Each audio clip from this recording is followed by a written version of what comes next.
What's up everybody, Rob Ferretti here, and I have my Chevy Volt behind me. And why do I have my Chevy Volt behind me? Because today I'm going to save you some money, and I'm going to take your money and spend it as if I would spend mine and tell you, do not buy an electric car. Period. Why, Rob? Why shouldn't I buy an electric car? You say you enjoy your Volt. Well, I do. But there's a couple of things about the electric cars that I don't really like. Like, the electric cars sort of drive you. They're really meant to drive you versus you driving them.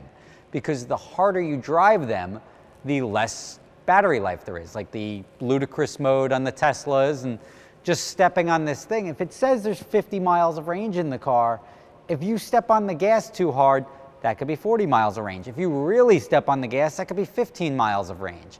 So you have to really change your driving habits to match what makes the car perform better and longer the way you intended for it to perform. So ultimately, when you buy a car, you expect it to have maximum battery life. It says it's got a range of 60 miles.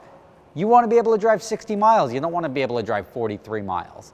So that's a big thing about these cars, is that you want to make sure that you get what is advertised. Now, with the Volt, I thought it had decreased battery life in the winter.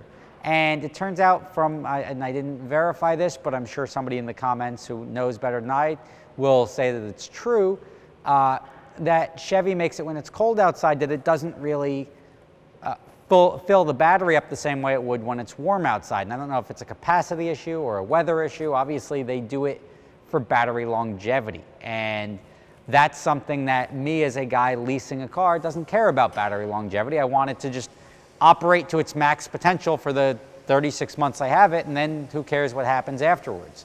So that stuff being said, that's a perfect example of why you would want to lease one and not buy one. A battery is essentially a deteriorating thing. Batteries don't last as well. Even if you recharge them, rechargeable batteries eventually have to be replaced. And that's what these cars are. And out of warranty, these components are very expensive. So that's one reason you don't want to own it, because you don't want to be the guy paying for the out of warranty repairs. Leasing it, it's not your problem. It's under warranty, you get rid of it, you turn it in. Two, technology moves along fairly quickly. The older Chevy Volts and these other cars, they may hold a decent value now, but when the cost of parts ends up being more than the car is actually worth, it turns into like a 308, where it costs as much to maintain as it does to buy.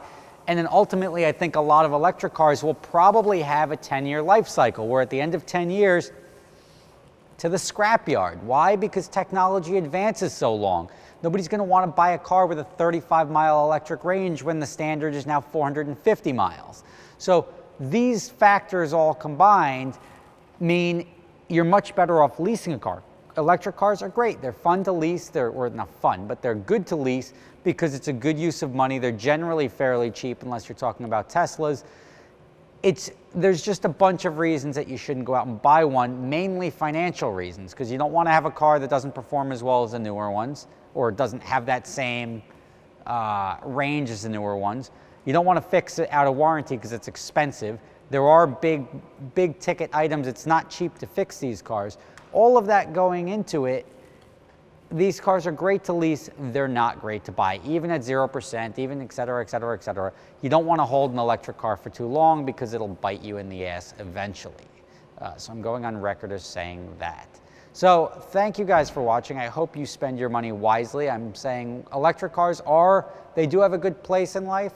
They're not fun, if that makes any sense. So you can't really go drive it and enjoy it and expect to get good range out of it. Even the ludicrous like 0 to ticket in a quick second in the Tesla, it gets real old real quick when you start burning through your battery and the components start wearing faster. It's just one of those things.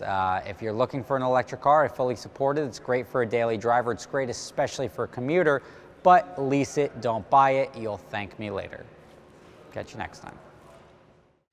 Thanks for making it through the whole video. I appreciate it. If you like what you saw, like below, comment below. Those both help my videos go up in rankings, and that helps me out. So thank you for that. If you don't enjoy it, don't say anything. But since YouTube does its own things in the end here, I have 20 seconds in which to do that. And that's going to stop right now.